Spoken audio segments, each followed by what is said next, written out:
Welcome to the Order of the Dragons, and today we're going to be doing another video of the Conqueror's Blade basics. We're going to be talking about the open world and everything out in the open world, like resources, your camps, your wars, bandits, and just a bunch of things that we're going to be talking about.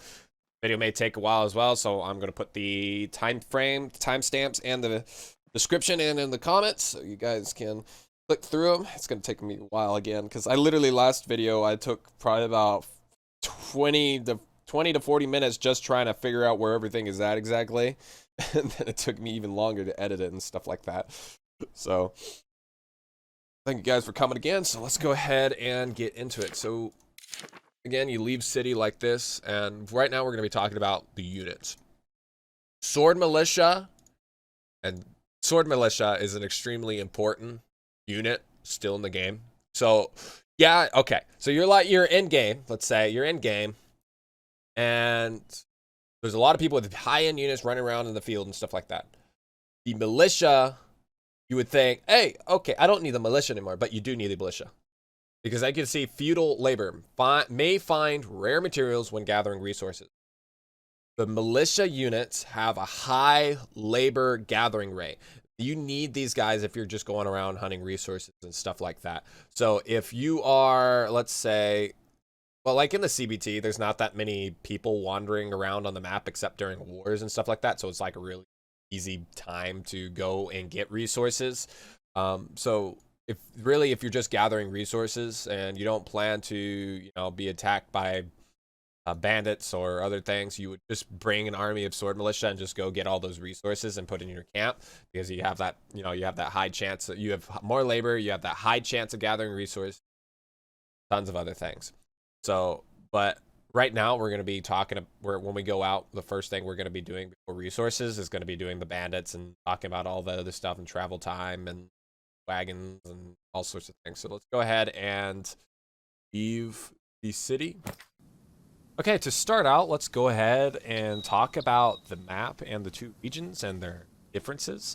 Currently in the CBT, we only have two regions, and I believe it's going to stick with that for the OBT because our player base is not really that large right now, and it's not very that best to spread it out. We already have two servers. On the Siege test, we did one server, and it was working out pretty well, but there was a bunch of server issues and stuff like that, though.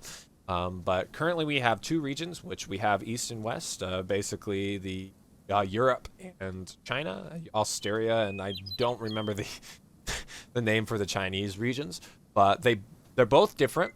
They both have their different units, their different styles of armor, and they have a major differences, and they definitely have differences in stats as well, because they have their iron spearmen, which are a lot better than the Demone spearmen at lower tiers, so they're very, very good.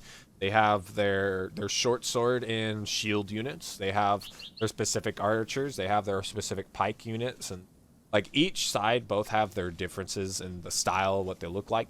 On your player character, you will look completely different from the Australian side. So if you will get European armor when you play on the Australian side, and when you play on the Chinese side, the east side, you will get Chinese, or more Asian style armor over there, and that same goes for your units. Also, when you finish the tutorial, when you first get in the thing, they're going to give you some sort of seal that'll allow you to transfer regions. Currently in the CBT, I think that is broken or it's blocked to change your regions. So most likely you'll be able to change regions on the OBT. If you accidentally say, okay, I accidentally joined this region, I did not know my house was going to be in this other region, or I joined a European house after the fact, after I found them, after I joined this one of the other regions. Well, after I joined the Chinese region, leveled up, and then I think that's about it for the map in the region. So let's go ahead and go on to the next thing. Let's go ahead and talk about traveling. So we have our travel. Use roads or use path. Direct path. Direct path. Okay, so if I want to travel that way. It's going to immediately travel that way. But if I use roads, I click on that. Okay, so it's going to start trying to use this road to get over there. It's kind of wonky. But if I click on that, instant, I'm going to go there. But if I click on, let's say, I want to go this way. I use roads. It's going to try to use the road. So the roads would make you travel faster. The plains will slow you down. The forest, the hills will slow you down greatly. And how many units you have on the field will slow you down.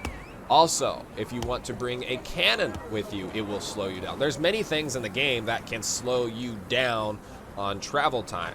So if you're like, hey, I want to get from here all the way over to here, and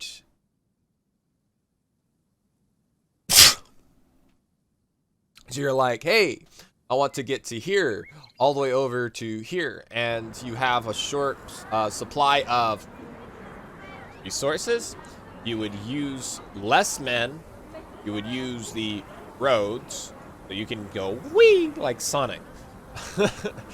Affin, our leader of the Uncrowned, was scouting around with no units and just going with his horse, and he was like freaking like Sonic, like yeah, not that fast, but he was like doo doo doo. It's pretty damn fast.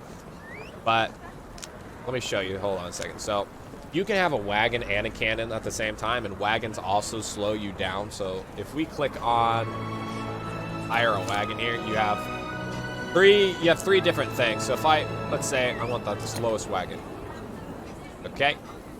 Now we start traveling. As you can tell, we're going slower.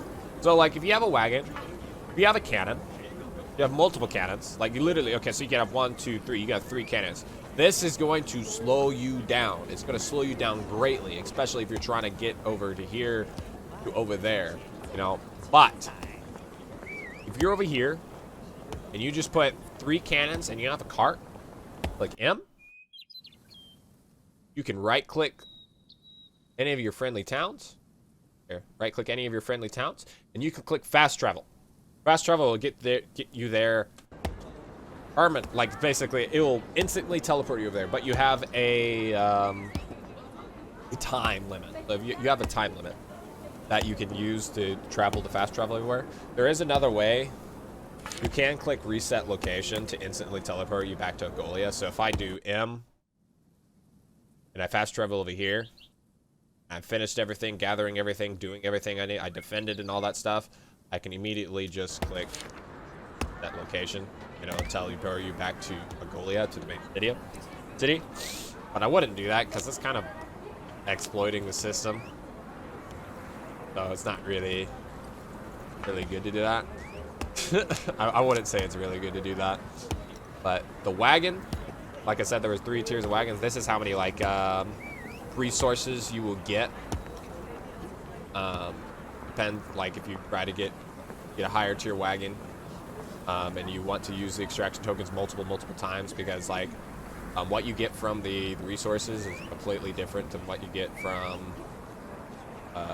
like, so you, like, let's say I get 7,000 from you, gotta be 50,000 weight. The wagons depend on weight and not really quantity. So let me go ahead. You can also click view wagon. You can view all the stuff in here. So you have 50,000 weight. You can also return it. Boom. Now it's gone. So this is really good if you're like mid-combat and you need to get away from people. You can immediately just return the wagon and you'll go a little bit faster. So our speed has increased. That's good. So let's talk about our food supply. Food supply is something that you see right here at the top bottom left. You have your food supply.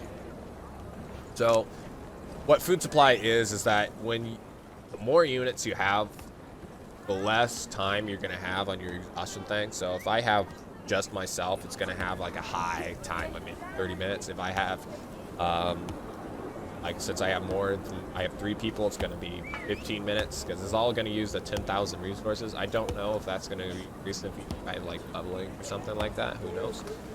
But you have 10,000 resources, and when you're in the main area, like let's say I'm over from here and I want to travel all the way over here to my friendly cities, you won't lose a single bit of resources. But if you go to enemy cities, that's when you start losing resources. If you're staying still like so, and the enemy city, you will lose resources very, very slowly. But if you start traveling, that's when you start using a lot of your resources. That's when the timer really starts counting down. When you have that 15 countdown. So I think that's really about. Well, no, okay. So when you want to recover your resource, you will. Oh no, okay. Resupply food right here, up at the top. You can do it on any friendly city. You click resupply food. And what it's going to do, it's going to either ask you to use bronze to refill all your food, or you can use food that's in your camp that replenishes over time, because you have your provisioner that has over time it will recover food. But you can go outside and you can get use your wagon to gather food from the farms and stuff like that and put it back in your provisioner. But you can your provisioner also develops food over time, which you can use from your camp to replenish your food as well. I think that's pretty much it for your food supply exhaustion. So let's go ahead and talk about the camp location and migration. Okay. So currently at the main city, when you spawn in at CBT, when you reach level 15, you'll be able to talk with your billeting officer and check out your camp. Well, you have to do mostly everything in the main city because your camp is there. You can move your camp to other cities. Okay, so Westburg, it doesn't matter what level. See, let's say we have a level 6 here. We have a level 10 here. We have a level 1, another level 6. So, like, let's say, oh, I want to move my camp from Mongolia all the way to Grunefeld. Well, first, you're going to need to talk to the apothecary. When you talk to the apothecary, she has tokens called migration tokens. And you need 3 of these tokens, which cost 3,000 bronze each, or silver, bronze or silver each, to transfer over to another city. Okay, here we are at Westburg, and we're going to go ahead and click on enter and enter the city and go talk to the building officer to see if we can move our camp. It currently requires 3 migration tokens to enter to move the camp, but it also requires 15. It's like if you try to move your camp again, it says it's going to take. You have to wait 15 days to move your camp again. So you got to make sure. Okay. Get up! I'm using 9,000 bronze. Move my camp, but I also have to wait 15 days. So you got to make sure what is going to be my main area for 15 days. So it's going to be quite a while wait. So if you just click on the building officer and click move camp, it says it will cost you migration token times 3 to move your camp. Cannot be moved again, or 15 days have passed. Continue. Yes, well, you need migration tokens, which, like I said, you can get it at the apothecary for 3,000 each. Let's go ahead here. That's basically it for how you move your camps and stuff like that. But I think that's it for that. So let's start going into the bandits and their levels and RNG, etc., etc. There's a lot of RNG that has to do with bandits and everything. I'm going to show you some clips from my streams of doing the bandits and everything, because that's going to take quite a while of explanation. So let me go and just explain it to you right now. All right, so if you scroll out more, you can see a lot more open. You can see all the bandits that are actually around you. Right now, it's really foggy, so it deters the vision a bit, so you can't really see it. There are 5 tiers of bandits that I know of currently. There is these guys right here that are tier 1s. There are these guys right here that are tier 2s, and then the tier 3s are basically these guys with that ring around it, so it's like both combined. The tier 4s are diamonds, red diamonds, like hollow red diamonds, and then the tier 5s are non-hollow red diamonds.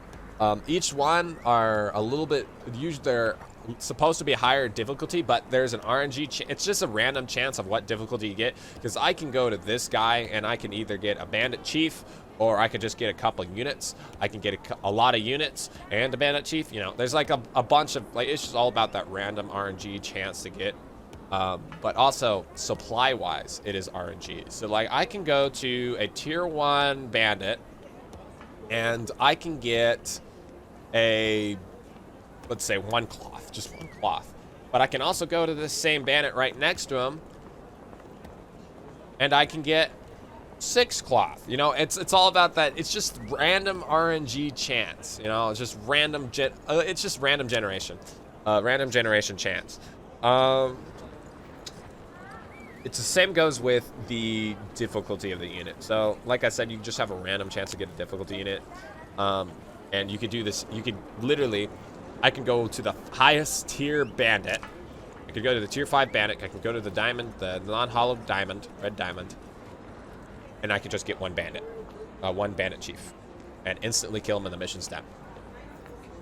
Or I can go to that same bandit right next to him, and it can be insanely difficult with tons and tons of enemy units, with archers, muskets, with high level units, with 4 bandit chiefs. You know, it can be very, very difficult to very, very easy, to easily get tons of resources, to hardly get anything on the highest tier. So it's all about that RNG chance, that random chance and stuff like that. So you could have 90% chance success rate on getting like the best resources in the game, and still land on that 10% chance every single time. And that's just how random games are and stuff like that. So let me go ahead and show you some of the combat that I have, some of the clips from the stream of the combat. Okay, so this guy wants to engage on me first, so I'm gonna doing a battle right here.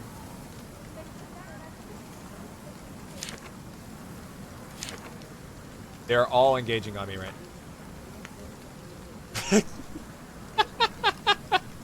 Okay. I don't know which one is actually attacking me though. It seems like the one that with the horse is attacking me now, not the other thing, because I have the supply point. The ones with the horse automatically give you the supply points, I've noticed. The NPCs are level 10 right now, I believe. Well, I need to stay close to the supply point at all times. Okay? Yes, my lord. And I need to draw their enemy soldiers. Like, if my enemies are low on health, I need to put my men here, and then I need to, like, distract the enemy soldiers. So, let's say right here. Okay? Assemble the troop position! Put my men right here. Yes, this my formation lord. right here. It shall be done. When they get close, I'm going to immediately charge at them. I'm going to kill as many people as possible, and then I'm going to immediately bring them back to my supply point to heal them up. Assemble the troops! Get in position! Yes, my Form lord. up! Yeah! Yes, sir. Yeah! Assemble the It shall be position! done. Yes, my lord. Wipe them out! It shall be done. Spread out and attack! Raise your shield. Kill as many as Charge. possible. We're going to kill those archers. Get up!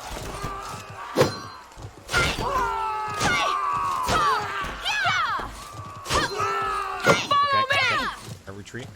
Yes, sir. Kill these Attack! boys. These archers. Charge. Lost quite a few.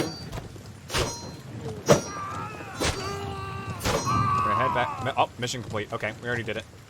All right.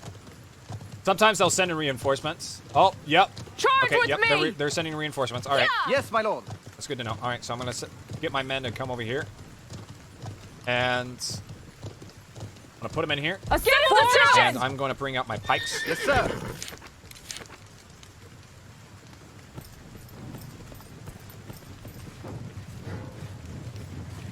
I got my pikes out, and these guys are gonna retreat. Yeah! I'm going to put my pikes in a formation like this, like Assemble the on troops! the It shall be Get in done. position! Form up! Yes, my lord. Yes, sir. yeah, they have their pikes forward. They're pretty Yeah! quick, but okay, so they've got 2 of them over here. So fuck, we got a lot of archers. So okay, bring drop, and we're gonna quickly kill these bandit chiefs as fast as possible. So angle my men again. Face this way. Get in position! Assemble the troops! It shall be done. Okay.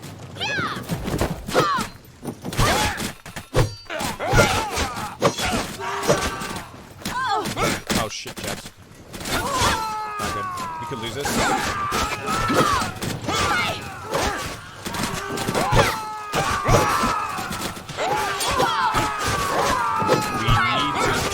Ow. Yep. Okay.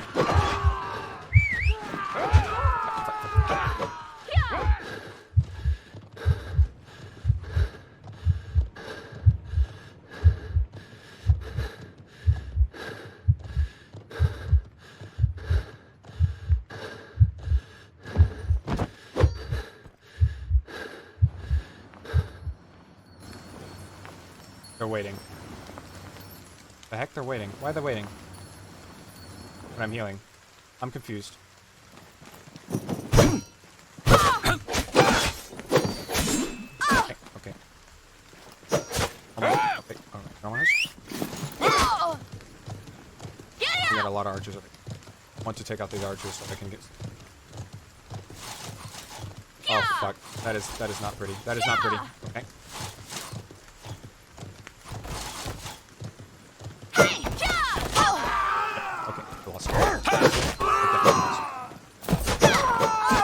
Yep, I lost this one.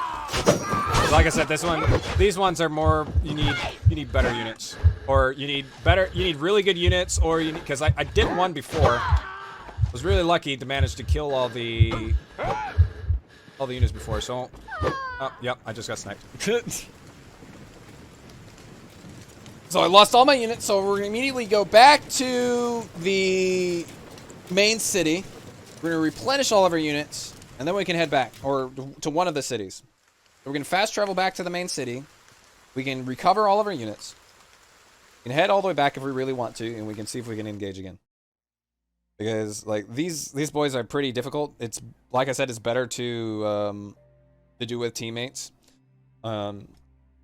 The basic ones you can do all alone because they don't have as many units and stuff like that. Like just one of these battles was really difficult to do. Okay, let's go ahead and start talking about the resources. We got 7 different types of resources. We have cotton. We have the pasture for food. We got normal food from the farms.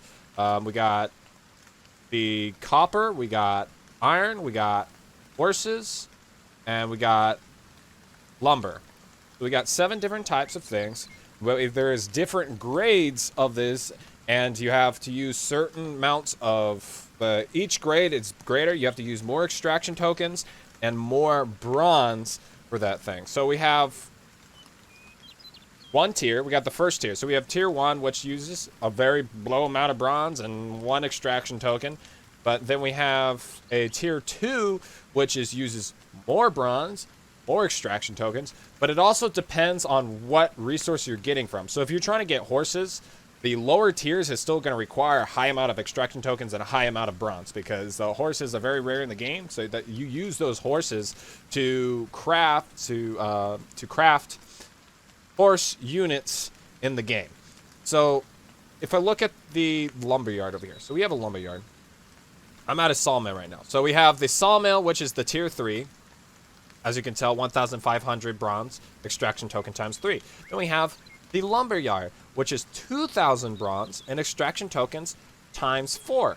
How you get extraction tokens is by you do the daily quests that you get at the sheriff, at the main tent city, and Agolia. And I believe any other higher tier city. Any village, any town, you'll be able to, like if you make that your camp, you can literally put your camp in Grunefeld, and the sheriff, the crafting areas, the marketplace, everything is going to be in those towns.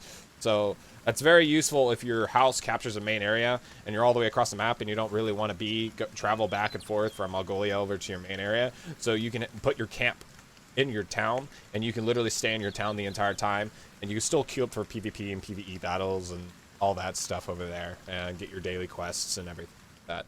So you get your daily quests. On the 3 battles and the 5 battles, they both give you 2 extraction tokens, and the victory gives you 1 extraction token. You get 3 daily quests. This is currently the only way that you can get extraction tokens in the game through this on the CBT. They might add it in the store when they release. Who knows? I don't know. They might add more stuff. I don't know. But this is the currently only way you can get extraction tokens. So what we're going to do is we're going to go head over to the sawmill, and we're going to use our extraction tokens to gather up resources. Also, like I said at the beginning of this video, militia. This is a chance for bringing out an army of militia and going out so you can get these higher tier resources from these nodes. Each node except the farm, I believe, has these possible higher tier resources. I don't know what these are going to be used for because I haven't used them yet. I have gained a couple of these things before, but if you bring your army of militia and you go here, you have a high chance of getting these as well. That means you need a bigger wagon. See, lumber is, let's see here, we got volume 5. So yes, so resource depends on weight. If you purchase a wagon and you get a highest tier wagon, my wagon currently has 100,000. So, but one wood cost is 5 volume, so 5 weight. So if I get 10,000 wood, I'm gonna get 50,000 weight. And this is 100,000 wagon, so I can get how many are like I can get how many like, so let's say 20,000. I can get 20,000 wood from one sawmill. The labor, militia has the highest labor. 2 of my men, I believe, have high labor as well. That's why I have 18.8 labor. But your militia is the only one that's going to give you a higher chance of collecting resources. So let's go ahead and collect this resource. It's going to take us 30 minutes to collect this resource. See, as you can see, 518. So the more, the higher tier place you collect from, the more wood you're actually going to get. So if I had 4 extraction tokens and I went over to the purple, the tier 4 lumber yard, I'll be getting most likely 700 wood per thing, and I'll have a higher chance of getting one of these as well. So I'm going to go ahead and transfer all this. So I got, okay, so I have 5,080. So it's 26,000. All right, so I'm going to get that, and I'm going to immediately head over to the Agolia, to my camp, and I'm going to resource dump all the stuff into the city. All right, so here we are. We're going to click on Agolia here, and we're going to click on supply dump, and we're just going to transfer all of our stuff that we got from that place all the way there. So right now I have 22,000 wood, which I'm going to go ahead and go into more depth on what these resources are and how you use them, how to do stuff on the crafting video, because there's going to be a lot of things I don't have to talk about in the crafting video. I did explain it a bit on the basics video, the previous video, so we'll get more into this and more into depth with all the resources later on. Okay, last but not least, let's go ahead and start talking about wars and how to do field camps and how to declare war and all that stuff, and what can wars do well for you in the open thing and all that stuff. So when you're in a house, you have a possibility to chance to declare war on one of the cities, on an enemy city. So if I look at here, I see Elbogen. So I can right click it on, I believe. Yes, and then I can click declare war. And it's going to give me some options to declare war. So I can be like, oh yeah, I want today. I want day after tomorrow, or day 3, day 5. So you can choose any time you want that you want the war to be declared on that town, but it requires war seals, or wax seals. So again, you get the wax seals from the apothecary, and they cost 1,000 each. So I don't know if there's a limit of how many wars you can declare on people or anything, but to declare war, you can either go up to the city and left click it and then declare war, or right click the town and then declare war. There's talking about open beta, open battles and stuff like that. There's so much stuff that has been going on at the beginning of the CBT, literally before we did any of the official battles. Uncrowned and Dutzlitter, I think. I can't remember. Oh, yeah, Dutzlitter. I don't know how exactly you say it, but we had this big ass battle, as you can see in these pictures right here. Like, we had this big ass battle where we got everybody together. I also had I recorded everything like that. I had made a video for that, so you guys can look at the link in the description and watch if you really want to. But this is really cool how there's so much stuff you can do, open battles and have wars and that.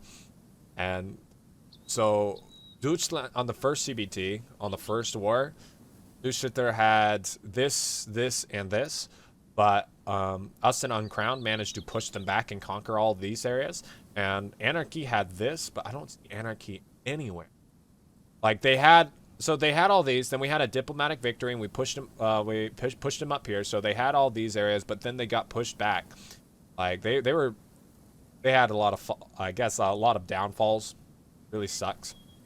But this is how it is. When you declare war, it's gonna give you a time limit on the map saying this is when you're able to attack or able to defend. See, somebody declared war on our town, so in 12 hours and 17 minutes, we're gonna be sitting here defending our castle. Which, in a sense, I will be streaming that in 12 hours and 17 minutes. So if anybody's watching the video in that time, you guys can watch me on YouTube or Twitch, watching us defend that battle. Let's go ahead and talk about field camps, because field camps are extremely very good advantage in this type of game. On the PTR, I saw a lot of field camps all over the map, and field camps are basically an infirmary and engineering camp.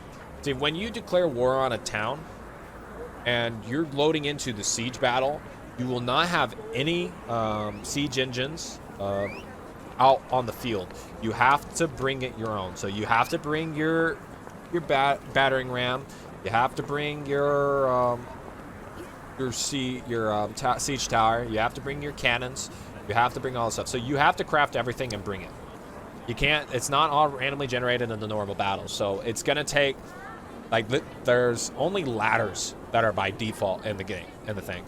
So before you declare war on a major city, you need to make sure that you have enough resources to craft an engineer's camp and an infirmary. An infirmary is you can place it down, and people, instead of going to other towns, can go to that infirmary and heal all their units. Though it requires a lot of resources.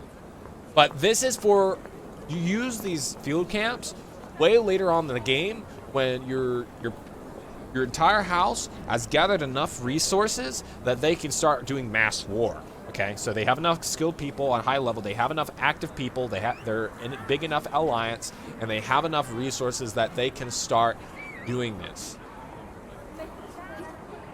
I believe that's pretty much it for the wars. And again, if you guys really want to, go watch that video that I put in the description. Also, again, I put the timestamps in the description as well.